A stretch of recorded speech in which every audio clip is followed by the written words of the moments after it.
I want to, again, go on my crusade on behalf of and in support of my police officers. Yeah. Listen, you hear about the gang culture. You hear about everybody doing everything to everyone, and nobody actually supports or show loves to the police officers. But every single day, listen, every day since I've started highlighting what was going on over in Chicago with the police officer that got killed, I said, you know what? I'm going to pay attention to what's going on with a lot of these people. I'm going to pay attention to what's going on with a lot of these people.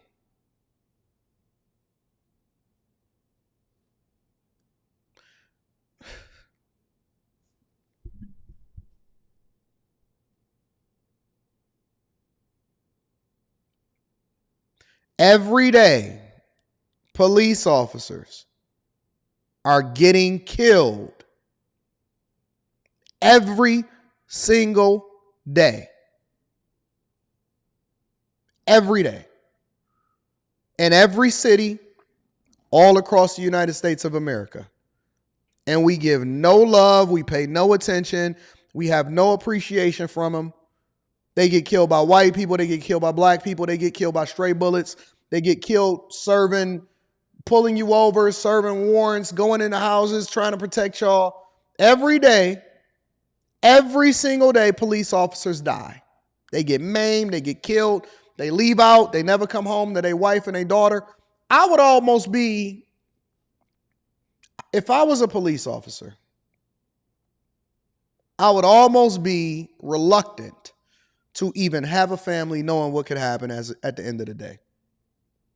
You don't believe me? Let me take you over to Utah. Where was we at? Chicago, Wisconsin. There's a lot of places we highlighted yesterday, but we're going to go over to Utah today because let me tell you how this police officer got killed. Check it out. Is breaking news from KSL. Heartbreak. Hey, see this? This is the type of disrespect that we got to get rid of. We support our police officers over here on the Anton Daniels Millionaire Morning Show. So Trey White, we going moderators, go ahead and remove Trey White. We don't want him subscribed to the channel because we don't believe that anybody should lose their life serving the general public. Ain't no they. Each individual officer is his own entity, meaning that he has to be held accountable according to his own actions. Just because you put on a uniform, don't make you a bad person. Go ahead and get him up out of here. We love and we support our police officers over here. Shock and tragedy in the small Utah County town of Santaquin. An officer hit and killed by a semi-truck. Police say it was intentional.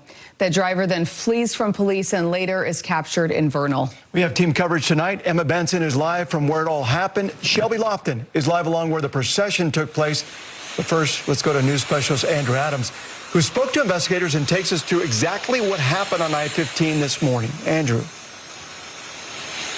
Well, Dan, really a wild, sad, and tragic chain of events that unfolded and has turned into this currently, which is a memorial that seems to be growing by the moment. People bringing by flowers, people from the community just dropping them off and leaving them there.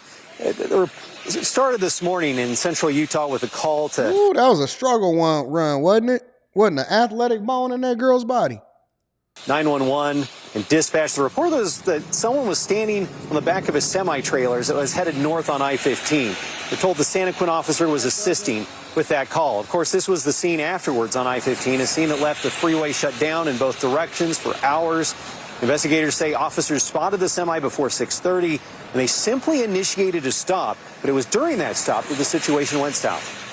The driver of the semi fled and drove northbound a short distance before turning around and driving the wrong way back towards the Santaquin officer as well as the UHP trooper. As police are describing it, the semi hit the Santaquin officer, also his car, as well as a UHP trooper's cruiser. We're told the officer was killed during the collision. Police say the suspect ran from the scene and then is believed to have stolen multiple cars, including a white Ford F-150. They put out that description along with the driver's license photo of 42-year-old Michael Aaron Jane, who they identified as the suspect. Finally, just before 11:45, we learned Jane had been apprehended. Investigators say he was taken into custody near Vernal in a short pursuit where he wrecked.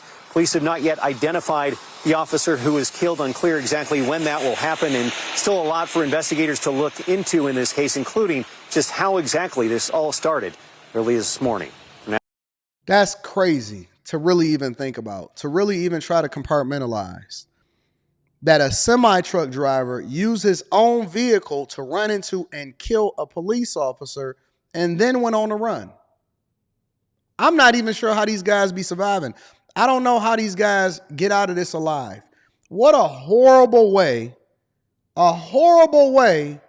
to die. A semi-truck driver kills you with his truck. And yes, it is murder. It wasn't an accident. It wasn't none of that.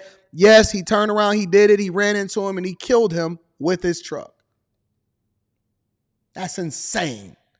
What a way to go. These guys is getting picked off left and right. They getting picked off with semi-trucks. They getting ambushed at serving warrants. They off-duty police officers is getting killed on their way home from work. They getting killed in shootouts trying to apprehend suspects. Y'all genuinely need to show some respect and some love to y'all police officers in y'all communities. Now back to the studio. Yeah, what a brazen act today. Andrew, thanks for that report. Well, we can only imagine the heartbreak and loss the family of this officer is going through. No one knows that better than Shantae Johnson. Her husband, Officer Derek Johnson, was shot and killed during a traffic stop 10.5 years ago. Shantae is now the family liaison with the Fraternal Order of Police. She met with the family of the fallen officer in Santaquin just this morning. They're in shock. They're devastated. They're just feeling the ultimate loss. And they just don't know what to do, and they're searching for any answers that they can get. And they just want to wake up from this nightmare. Shantae says the love and support from the community and the women and men in blue is a huge help for the family as they try to move forward. She says she was comforted to see an outpouring of love and support for that family at their house today. Well, a tribute to the fallen officer. Dozens of police cars and emergency vehicles lined up to escort the body to the state medical examiner's office. Utahns also lined overpasses to honor him. We have team coverage on the procession, and we start with Emma Benson live near the scene where this all started at around 6 this morning. Emma? Yeah, Debbie, truly just a devastating turn of events here in Utah County today. We are here at the scene of the crash. Take a look. We are at milepost 244 in Santaquin, northbound I-15, where that police officer was hit and killed early this morning. And earlier this afternoon, as was mentioned, there was a procession for the fallen officer to transport him from this location to Taylorsville, where the medical examiner's office is located. A long line of police vehicles followed that ambulance, with people standing out in the rain to pay their respects. Again, like Andrew mentioned, we don't know the identity of the officer or how long exactly he had been on the force, but it's clear that his death leaves a big hole in the police department and in his family, as evidenced by Santaquin Police Sergeant Mike Wall. We have family members who will miss their father at their nearing wedding.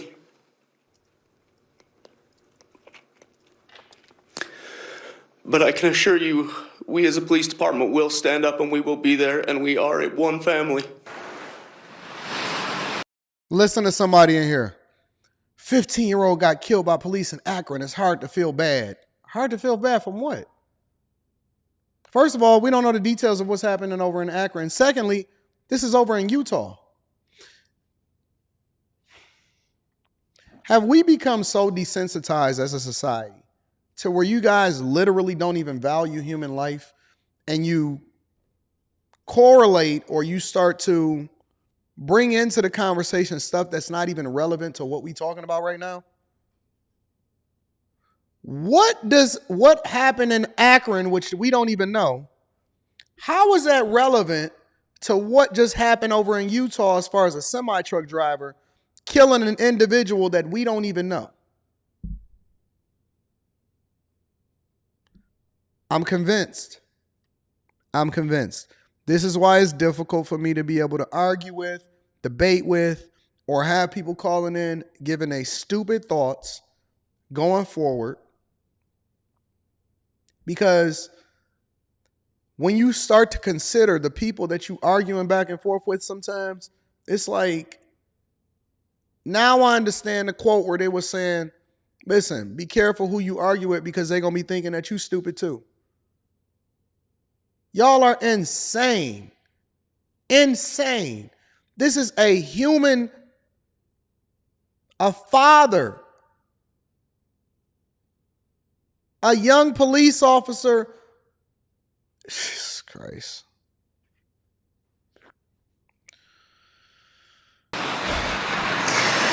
Yeah, he thanked the other agencies in Utah as well as the community for all of their support, asking that we all stand up as one during this difficult time. And Santaquin Mayor Dan Olson also spoke today, saying that this really is... This is why I use these as an example in order to illustrate a point, but this is why I don't do call-ins on Wednesday night no more. Man, I'm not about to be sitting here going back and forth with these people. Listen, we gonna get it in. We gonna have it in. We debate with people that are hand selected on Monday night. I allow for people to be able to call in on after hours. But see, if y'all notice, I started removing it. I started removing from people being able to call in to certain shows because some people is crazy and they just ruin it for everybody. And so I know that some people is looking to get my attention. Some people want to have their moment. Cool, I got you. But that's why we don't do it on the Millionaire Morning Show no more. That's why we're not doing it on Wednesday night. Nope. A difficult loss. He said that we, quote, will do our best supporting each other, loving each other, and loving those men and women in blue that serve us every day. Truly a heartbreaking day for this community. Reporting live in Santaquin, Emma Benson, KSL 5 News. Back to you. Listen, prayers up for the police officer and his family. Prayers up for him. Sorry for your loss. I know that you guys go unheralded. You do not deserve what you deal with on a daily basis. There's people completely insensitive. And you know what the funny part about it is? Those are the very ones that y'all probably spend the most time protecting. It's the people that talk the most junk. Y'all have to protect them from themselves because they ignorant, they dumb, they stupid. They don't know any better. Y'all don't really have anybody on these platforms to speak up on y'all behalf until something happens. But I want to spend my time and take a little bit of my time out today in order to acknowledge you guys and let you know that you are appreciated. You guys put y'all lives on the line. I ran into a guy the other day and he was like, oh man, you know, I ain't even gonna say his name. I don't want to say none of that. Hey man, he's this person and whatever. He's high up. He said, if you ever need anything, police officers be looking out.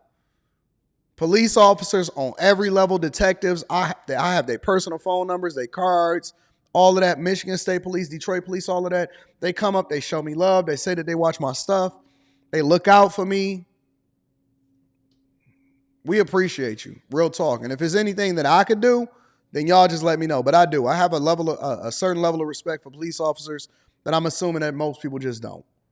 And I grew up in the hood just like everybody else. Yeah, it's very heartbreaking indeed. Thanks a lot, Emma. Well, we continue our team coverage now with Shelby Lofton, who spoke to people in that line of procession en route on those overpasses on the freeway. Shelby, a real show of support out there. Dan, it was amazing to see. We're here in Draper, just a little bit north of Point of the Mountain, and there were dozens of first responders wearing uniforms from across Salt Lake and Utah counties.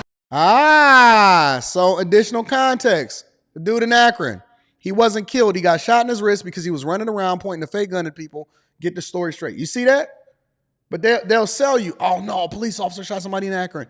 No. It's always more to the story. That's why Chat Lives Matters. Shout out to the chat for actually giving us the real story. But also members of the community, people who heard about this on their phones, who were watching the news and saw what had happened. They pulled over and stopped to pay their respects today. People lined up for miles up and down I-15. I spoke to one woman clear down in Springville who watched this, and she said it was an incredibly moving experience for her and her husband. No matter the weather today, the chance to pay respects to a fallen officer brought people from all walks of life to the procession route. We saw first responders from several departments park their vehicles with their lights flashing. Draper City firefighters draped the American flag across the overpass as this escort drove underneath. And a couple in Utah County pulled over when they saw dozens of emergency vehicles parked for miles along the freeway. Leslie Lundgren told me they stood alongside strangers who took off their hats and silently watched as this procession drove by. One man stood holding an American flag. She said moments before those cars came through carrying the body of this fallen officer, something powerful happened. It's unfortunate. Again, I never want to see a person that is in service or in duty or on a job lose their life to a senseless killing, and somebody taking some father or some mother or somebody away from their people. And it's unfortunate. Life is so fragile and we don't even respect it. I'd be glad when Jesus just come and just go ahead and just end all of this, bro. Real talk. I wouldn't complain. I certainly would not complain if God just was like, you know what? All right, it's been enough. Let me go ahead and bring this fire and brimstone and just remove these evil humans from themselves because they don't even know how to protect themselves from themselves.